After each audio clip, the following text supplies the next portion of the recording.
Hello, and welcome to Church at Home with Rachel, part 2 for Friday, the 12th of August. One of my YouTube friends, Christy, sort of highlighted the fact that this morning's topic, my earlier video, was just a tad depressing. And got me thinking, yeah, I was thinking about those things, preparing for going on holidays, but it didn't occur to me that, yeah, maybe the end of the week and preparing for a couple weeks off, I might just, you know, maybe could be a little more excited and hopeful and not so like talking about beheadings. So, and then this morning, for a comment, another YouTube friend, Bobby, mentioned about Santa Clara and some indigenous peoples from the States. And that Monday the 15th is the feast day for Zia Pueblo. And they pray for us as they're dancing. And she asked that I please pray for them. And also, her friend Felice. And she also reminded me that the 14th on Sunday is National Code Talkers Day. And this year there's a special ceremony for groundbreaking of Code Talkers Museum. So we pray for them as well. And for the Veterans Care Facility is that things will go forward and will be and without a hitch, that everything will happen the way it needs to happen, because that's a small part of the history of both Canadian and American armed forces, the code talkers that not everybody knows about. There was a movie out years ago with Lou Diamond Phillips, I think, in it. It might have been called Wind Talkers, and I think that was what that was based on. But in case you don't know about it, look it up. The Code Talkers Day is the 14th on Sunday. It's also the Feast of St. Mary. Well, it isn't. This when my church is celebrating the Feast of St. Mary. But as Bobby's talking about this idea of the Pueblos dancing and praying for us as they dance, and Christy's sort of saying like, hello, like it's kind of a depressing topic. You're right.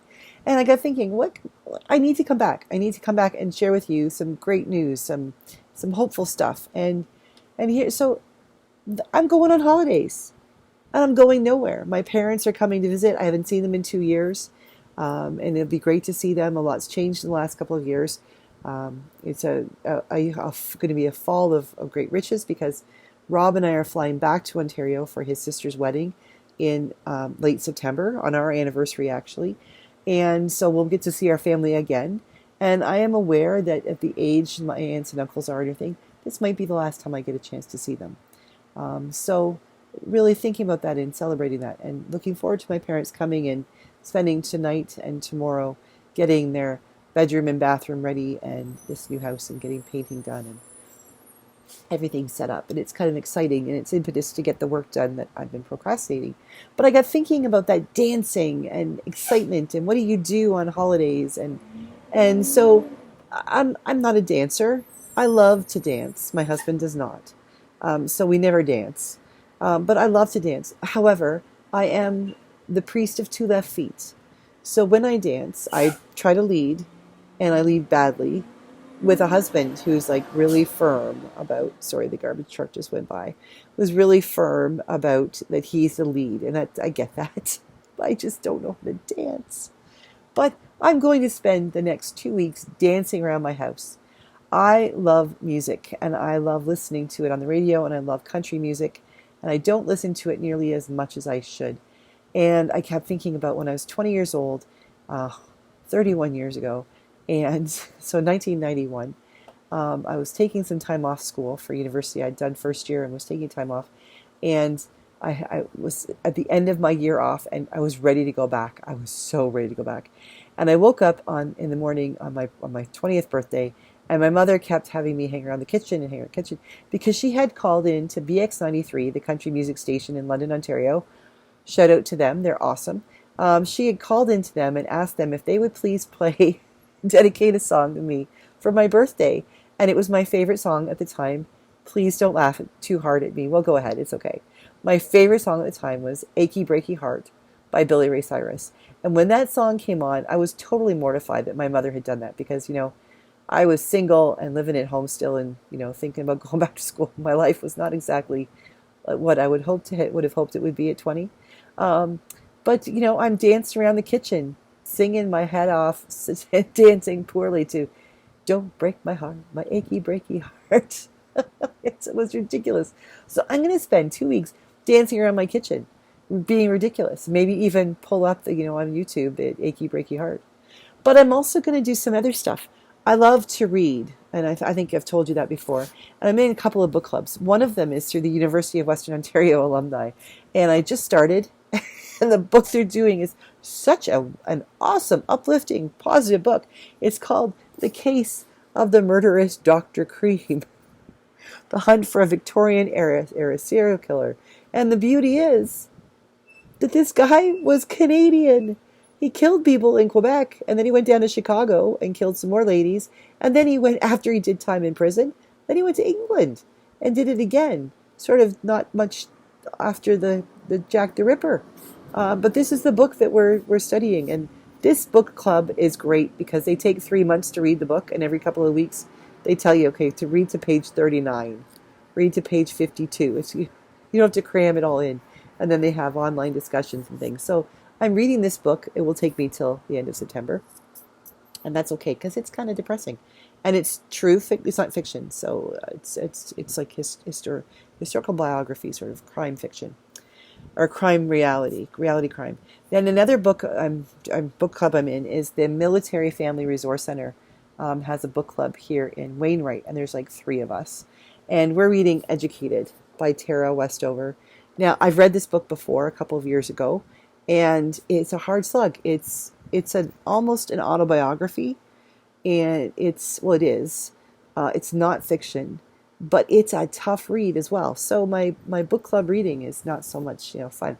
However, for fun reading, I'm reading Greg Iles' Blood Memory. It's a murder mystery. I love these. And I've also got a hockey book on the go about Jordan Tutu, and I'm reading The Mayor of Casterbridge by Hardy. I read a whole lot of books. I read about 50 pages of one and then pick up something else because I try to keep myself because if I let myself devolve, I would only read like historical romances and things like that. I'm an adult. I need to be diverse.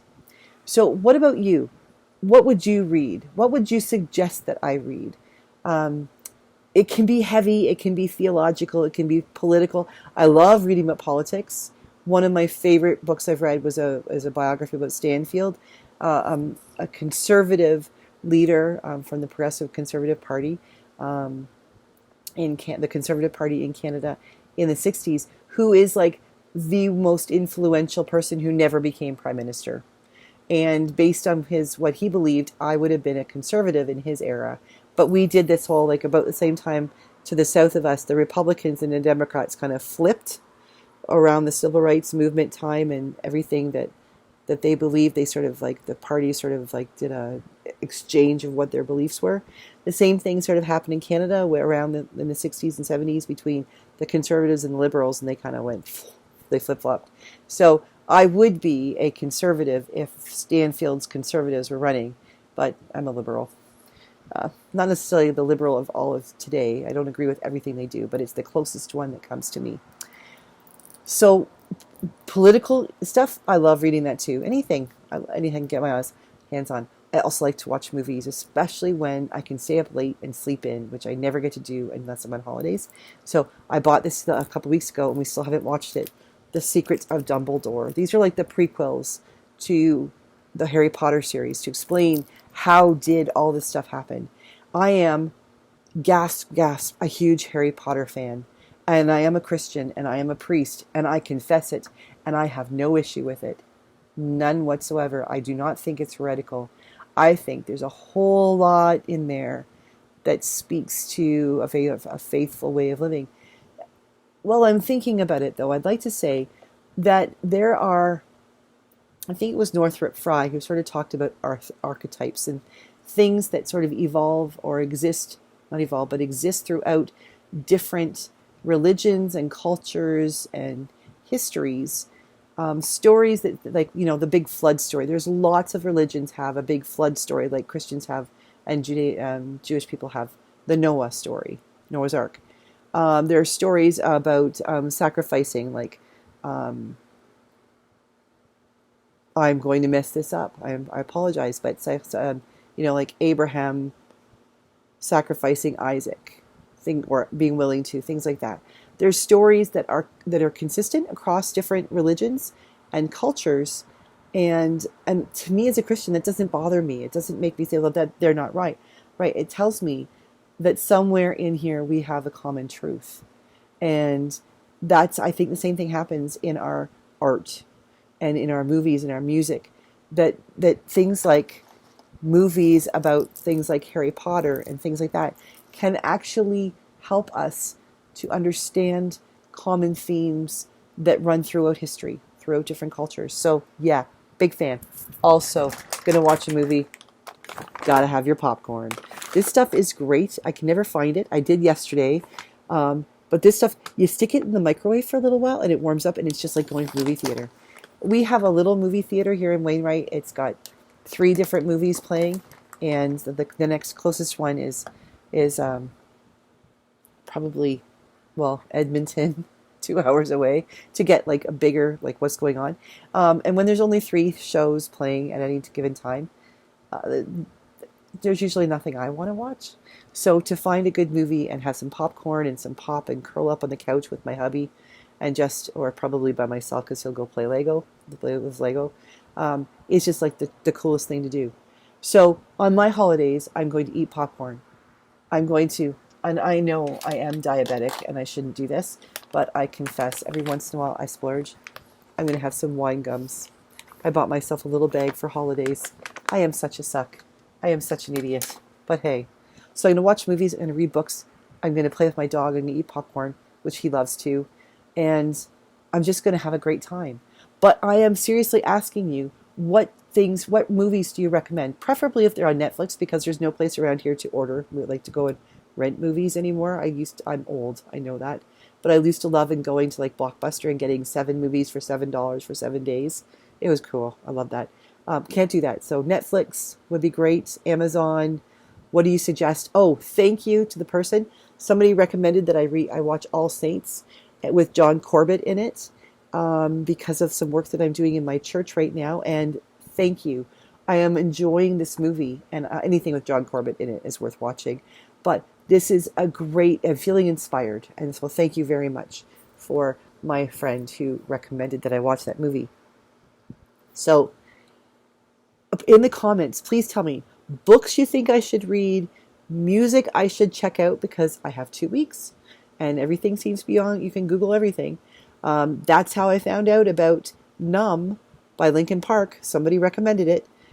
Things like that. So open my world, widen my horizons here. Give me books to read, movies to watch, music to listen to, suggestions for snacks. Don't worry if they're diabetic friendly. I'll balance them out. And just one last thing to Allie.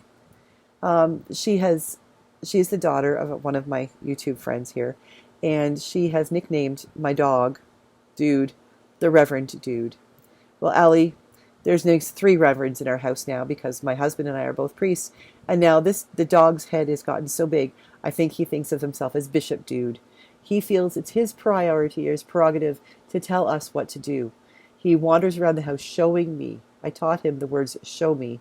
So if he needs to go outside, he shows me by bringing me to the back door. If he decides it's time for a snack, he shows me by standing with his nose against his snack cupboard.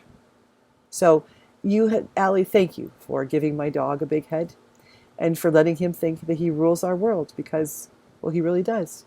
So my apologies for a heavy beheading morning.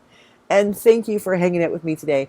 And I probably will, depending on what happens in the world, pop up during my holidays to do a video or just to say howdy. But thank you so much for being with me and for sharing with me your ideas about what you would do on holidays when it's too hot to do anything, you don't have air conditioning, and you're just going to stay home because you can't afford anything else. So books to read, because Amazon delivers quickly. Movies to watch on Netflix or Amazon. Snacks, music to dance to, craziness to happen. Throw it at me. Have a great day. God bless you. I will be around Sunday for a Gospel on the Go, and then I'll be off for a couple weeks. But just I just want to let you know, I really appreciate you, and I appreciate the goodness that is in our world. You are good people. And you give me hope. God bless. Have a great weekend. And I'll see you again soon. Bye-bye.